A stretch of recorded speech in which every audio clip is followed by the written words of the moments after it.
Hello, lovely viewers. Welcome to Eben Tech Studio. Thank you for watching my videos on YouTube. Before we begin this video, I would like you to subscribe to the channel, click on the notification bell, and then click on the like button. So, what we are going to do in this video today is all about creating this.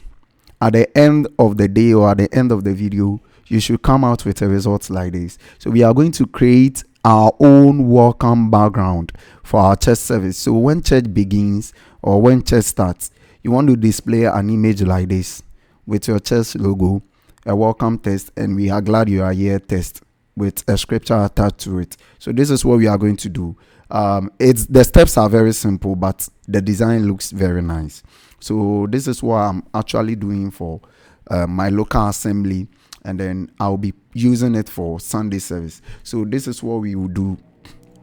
First of all, we would have to install Photoshop application. So if you haven't installed Photoshop, make sure you have installed it. But the concept and then the knowledge as to how to go about designing the same thing is same, and it applies in whatever software you are using, whether Illustrator or Corel. So I'll find some time and then do a tutorial for Corel users and then Illustrator users. But the concept is still the same. I'm going to share the file, the Photoshop file, so that you can edit and then use it for your own design. The fonts and everything. Every file is going to be included in the Photoshop file. So I'll share the link below in the description. So make sure you have subscribed to the channel, like the video, share, and then you can comment too as well. So without wasting much time, first of all, you have opened your Photoshop or your Corel or your Illustrator, whatever being the case. You have to create a new document. So you click on the file menu. It applies to any other software, whether Microsoft Word or whatever. It's same concept. So you click on file, you choose new. Once you have click on the new, a new document dialog is going to open. So now, depending on the version of Photoshop you are using, yours might be different from this. Yours might be different from this, but the concept is still the same. Now we are going to set the width of our document. So what is going to be the width of our document, and what is going to be the height of our document? We are going to make the width 16. We are going to make the height 9. Why are we doing so? We are doing so because we want an image or a JPEG or a picture that will fill our background completely, like an entire filling of the background. We don't want black margins or black borders. We don't want an image that is centered and then you have all black around it. It doesn't look nice. So anytime you are downloading a picture or you are downloading image for a worship media to fill the entire screen, make sure you are going for 16 by 9.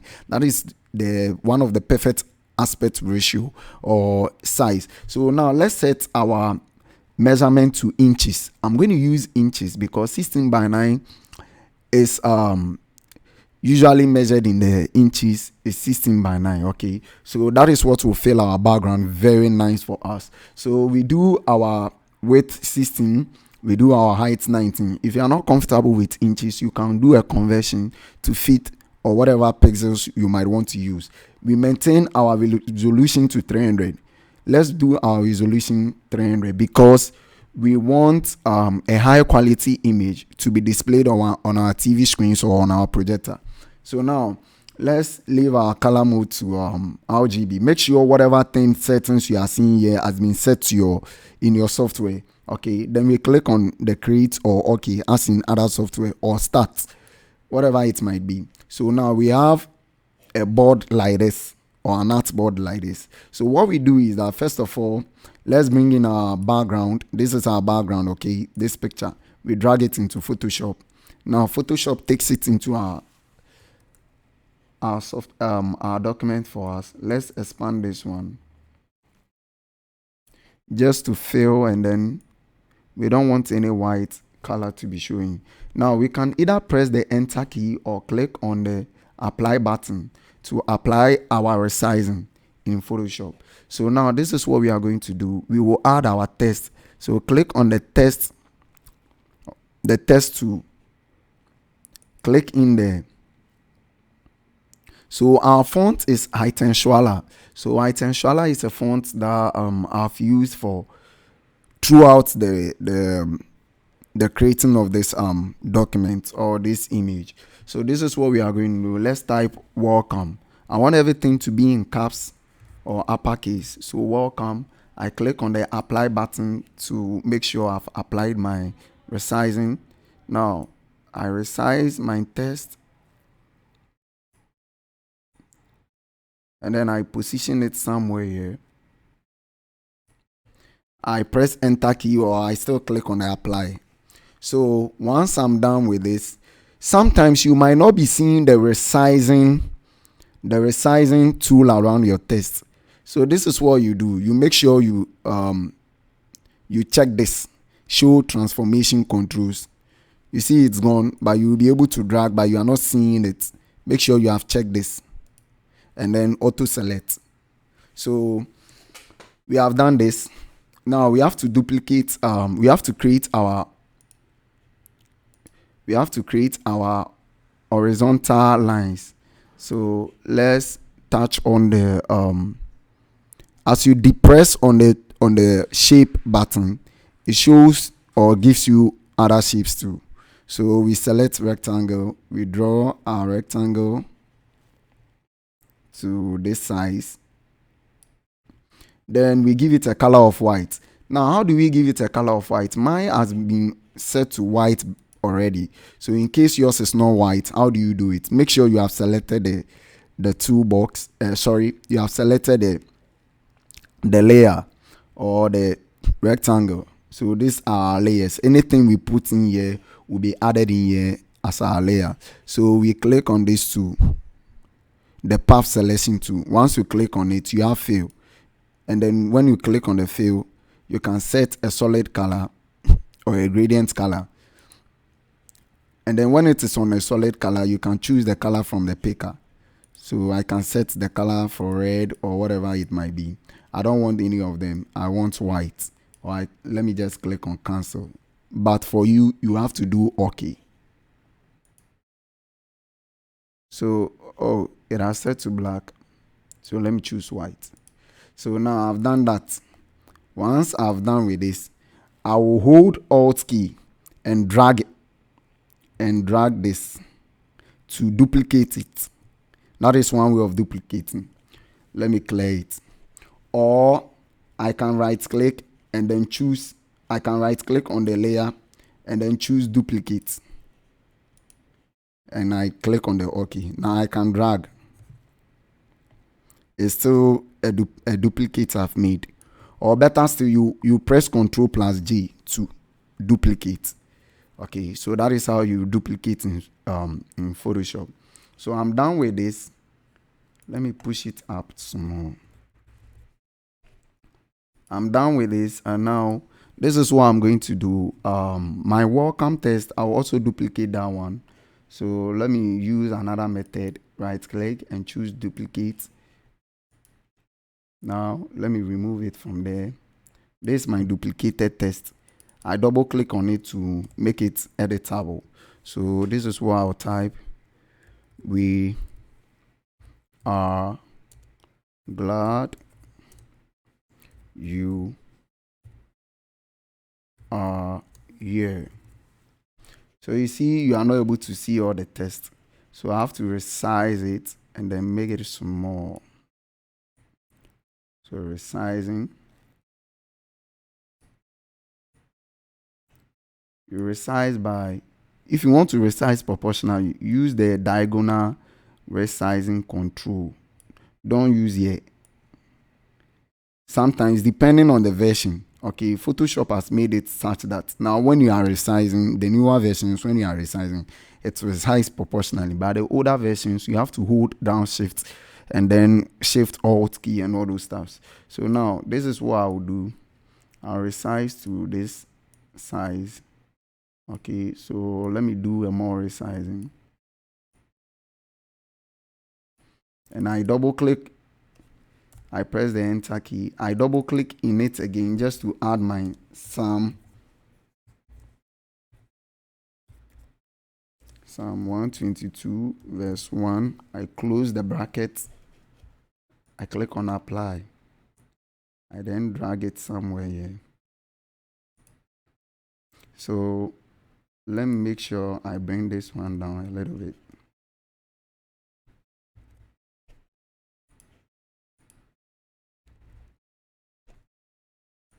And then now let's bring in our picture.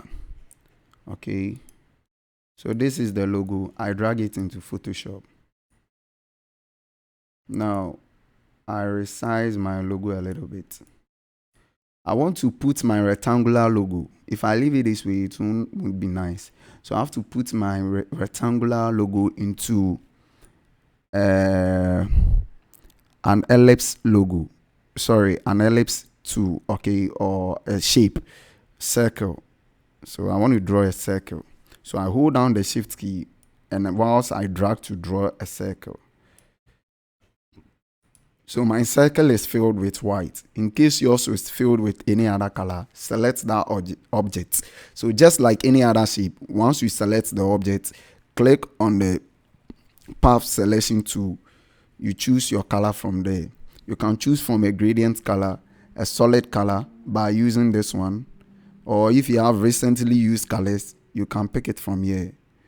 I don't want any of them. I still want white.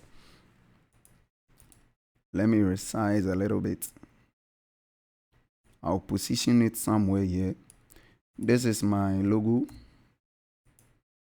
Now I make sure my logo goes above. So I'll drag it above the ellipse, because I want to put this one into this as a container. I want to make this one a container where I will fill this one. I will fill the container with my logo. Okay, so that is what I want to do. So I will select the logo, which is on top, and then I make sure the ellipse or the circle or the oval shape is beneath it, right beneath it. And then once I've selected the logo layer, I hold down Alt key and I point as if I'm pointing down to click the ellipse. It will turn into the icon it's showing now, and then I click just to make sure it is in. So it has entered in, but because of where the shape is, where the logo is, you will not be able to see. So now let me use the arrow key to move it to the left side. I'm pressing the left arrow key just to make sure it's entering.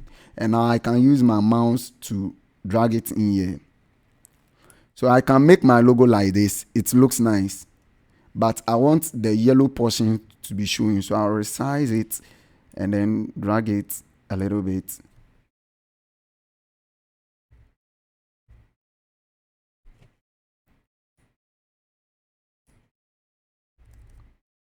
I want to position it in a way that will look nice. So when I'm done, I'll just click on apply. So this is how I want my logo to look like. So I now have an oval shape with my logo.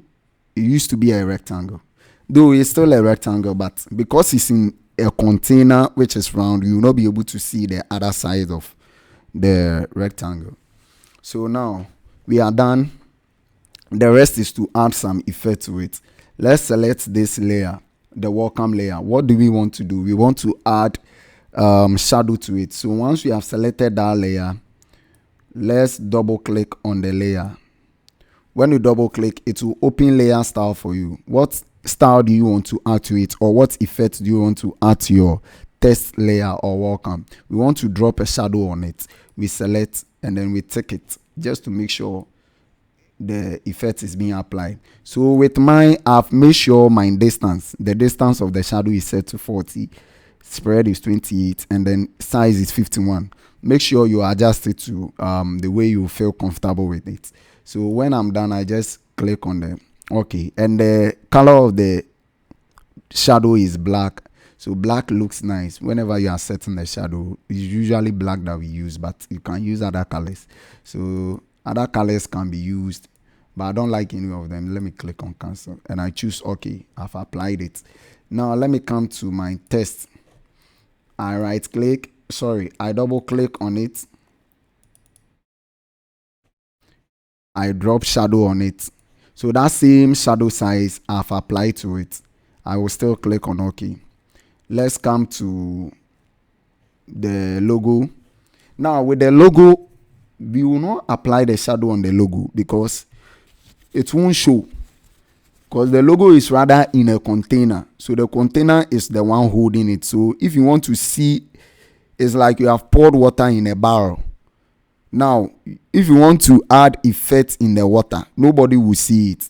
Rather paint the barrel, and then people will see the effect, the paint. But if you paint the water, nobody will see it, because what is showing outside is the barrel, not the water. So now let's select our oval shape, double click on it, and then once we double click, our layer style shows we want to drop shadow. So we have added some black shadow to it. I've also left it to the same parameters or the values in there. So now let's come to stroke. Stroke in other software is like outline, and then I set my position of the stroke to outside. Okay, and my color for the stroke or the outline is going to be white. I leave it at white. I set my size to 16. So depending on how you want it. Okay, so I leave mine at 16. Blend mode, make sure you have the same values. Okay, but you can adjust to see what you are getting, and then you click on the OK. Let's come to this one. We want to get some effects here, so we also drop shadow on it, and then we press OK. So let's see.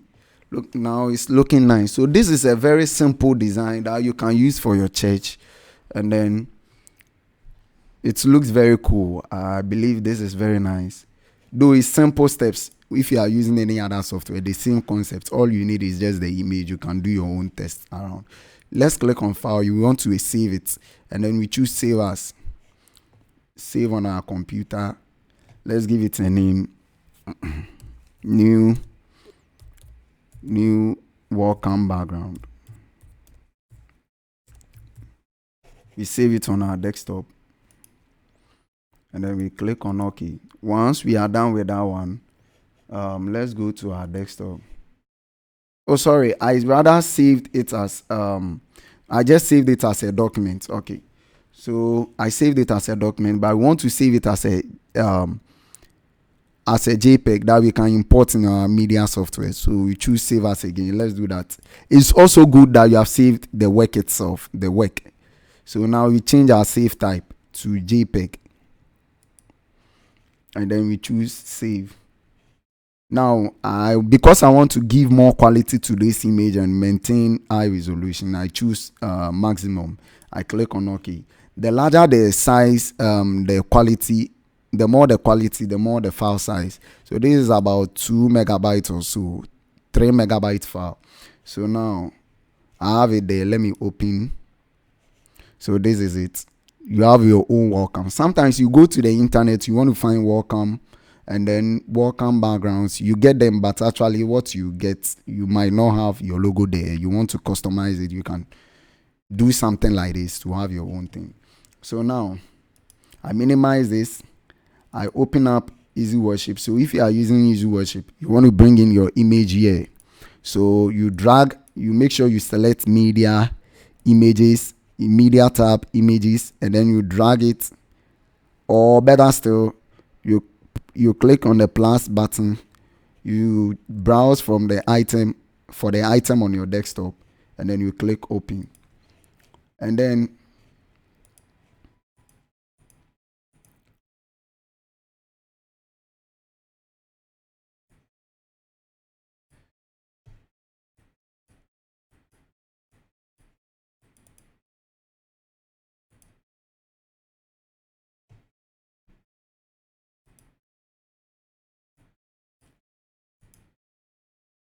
so once you are done loading the image, you see, Easy Worship was taking time to load the image because of its resolution. So we are now live. I can double click to go live. I told you I'm using a free version of Easy Worship, so you will find the Easy Worship logo in there. This is Easy Worship Sticks. For the purpose of the demonstration, this is a free version or a demo version. So this is how it's going to look. You see, it has filled the entire screen, and then it looks nice because of the aspect ratio we used. Let me turn it off. For users of free worship, If you want to add the image in there, you come to images and then you browse for the image from your location. So desktop, and then I choose new logo.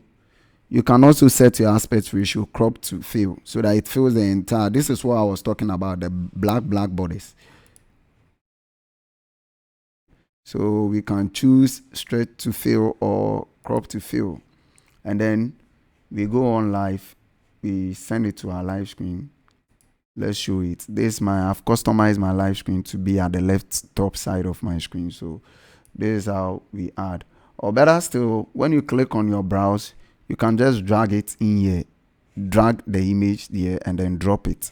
So that is one way of doing it. So thank you very much for watching this video, and I hope you have enjoyed this video.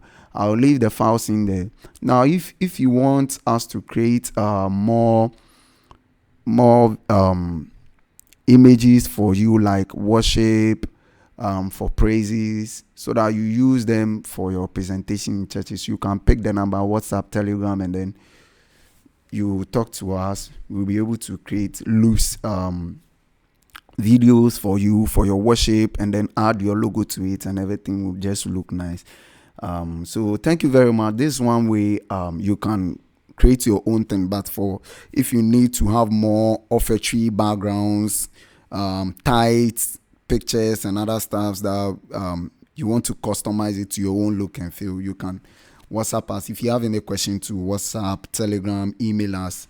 So God bless you. Thank you very much for watching the video, and don't forget to like, subscribe, and then click on the notification bell to get notified of other contents that will be put on the YouTube channel. Stay blessed.